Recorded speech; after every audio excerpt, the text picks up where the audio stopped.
This is Ask Me Anything episode 2. Let's go.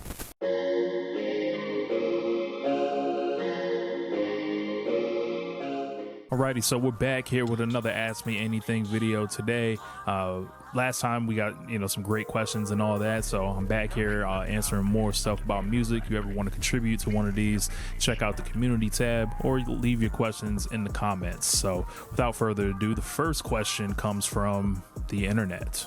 So out of all the projects you worked on, do you have a favorite? If so, what makes it special to you? My favorite project I've ever put out is probably Family Music Life. That was a time where I was going through a big transition in life. I had left my job that I had worked at for around 8 years, and I had all these experiences and emotions due to leaving, that place.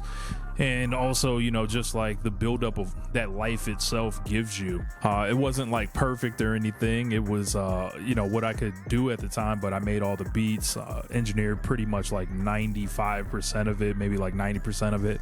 And, wrote everything, of course. But it was just emptying out these concepts I guess I had been sitting on for a long time. Stuff like Basketball Dreams. That song I was writing my whole life, whether I knew it or not. Early Morning Dreamin' is probably my favorite song on the project. It's one of those times where the perfect beat, you write the perfect rhyme, and you come with the perfect chorus to really set it all off. And that one was just magic. And it kind of just detailed the grind of independent musician who's burning the candle at both ends. Long days at work because you're tired from the night before, and when you're driving, that's your free time sometimes, to where you don't have to tend to whatever your home life is like. You don't have to tend to the work environment. Those drives and those free moments where you allow your inspiration to really kick in. The next question comes from D Mac. He also contributed to the last one, so he's back here again with some quality stuff. He said, outside of music and wrestling, what are some things that you do to pass the time?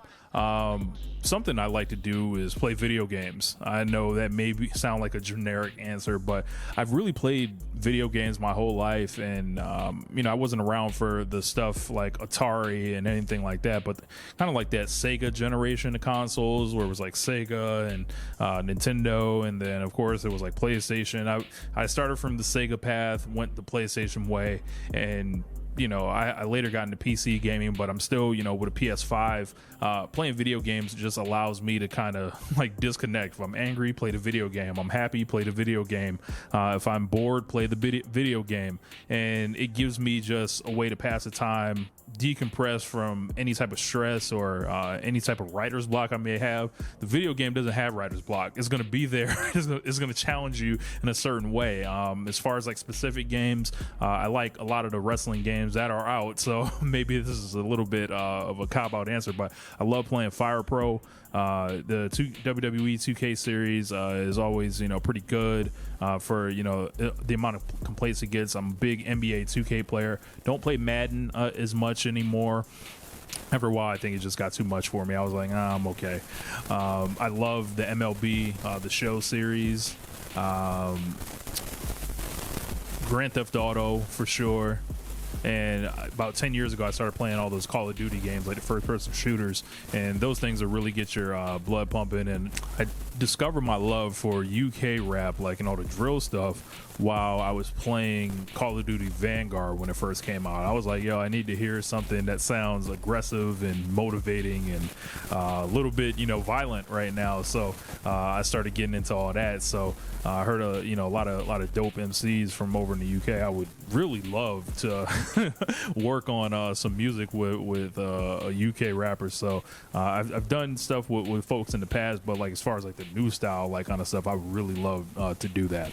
Got another question from D-Mac. He says, would you consider doing vlogs?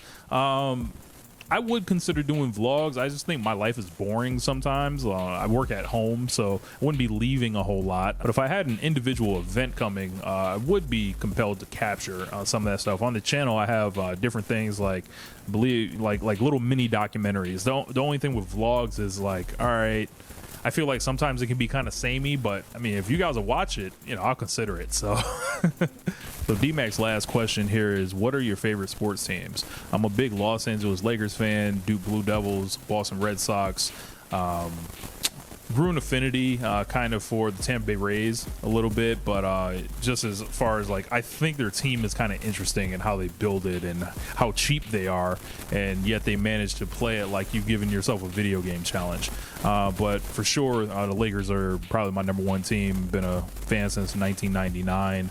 At that time, I was actually living in California, and I watched KCal 9, and Chick Hearn was still on the call then. I think it was like the last couple years before he ended up passing away. And, with the Kobe Shaq Lakers and all that, that's why I made a song called 01 Lakers, and just kind of celebrating, that time. As far as the Red Sox, I became a Red Sox fan because of my grandfather in 2003. Ironically, he passed away in March of 2003.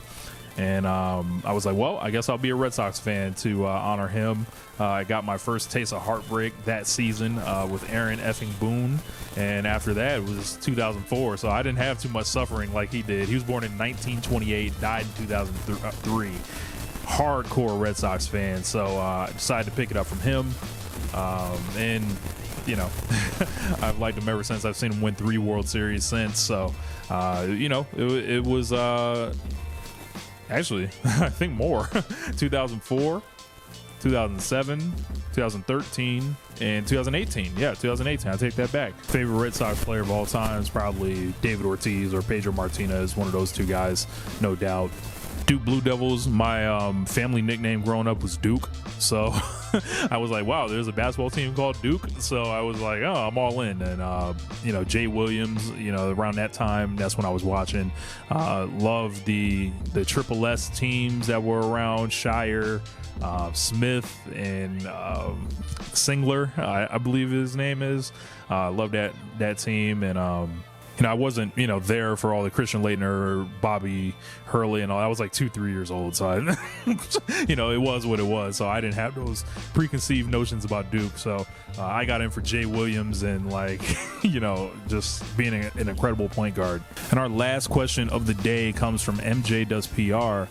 He wants to know, what are my top 3 mixtapes? Man, I've listened to a lot of mixtapes in my life, and it is very hard to narrow it down to 3. So this is just, I'll say kind of what I'm thinking right now, and just like how they affected me, because ultimately that's what y'all came here for. So I'm not trying to say these are the 3 greatest mixtapes of all time. These are just for me. I would probably say number 1 is Fabulous, There Is No Competition 2. Just an all-out lyrical assault, just everywhere. Incredible. And this came in 2010, so a lot of Fabulous's commercial stuff was over with by that time, and he hadn't done the Soul Tape series yet, which people really got into. But I think There Is No Competition 2 is, quite frankly, just some of the most impressive lyricism that I think you can ever really put up. Joe Budden, Mood Music 3. Hell, can I cheat and just say the Joe Budden Mood Music series? Let's just do that. It's my channel, my show, so yeah, the Joe Budden Mood Music series. Introspective music, incredible beats, and amazing vulnerability, amazing lyricism, and it was just so confusing for me at that time. I'm like, everyone wants someone from the East Coast to pick up where Rockefeller kind of left it or whatever. They're like, yeah, New York rap's dead, East Coast rap's dead, blah, blah, blah. But I was like, yo, this guy Joe Budden is giving you everything you want. And eventually he got his due as a voice within the culture of hip hop, and that came much later with his podcast and all that. But he's got a lot of quality albums, but I think it really all kind of starts with the Mood Music series. Even though obviously he did his debut album, he had his mixtape runs on all the Clue beats and all that. I say the Mood Music series is just a foundational launching pad for a guy that ended up with a 20-year run in the limelight and rap. So just incredible. Number 3, I'll go with Lil Wayne, No Ceilings. He was on another planet on this. Just this you know, I think you can swap this out with maybe the Dedication 2, maybe the Drought 3 is your pick. For me, it's No Ceilings. I think this is the best piece of music he's ever released.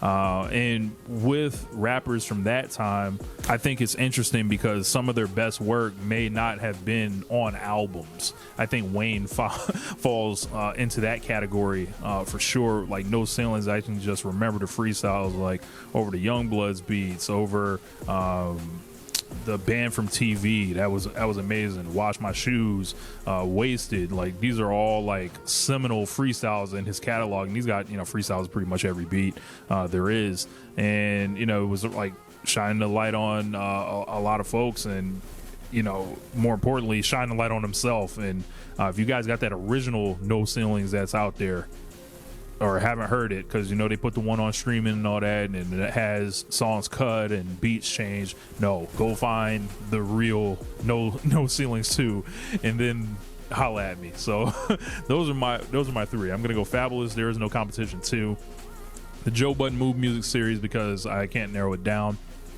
Probably a combo of 2 and 3 if we're being you know, in the interest of giving you a little more something right there.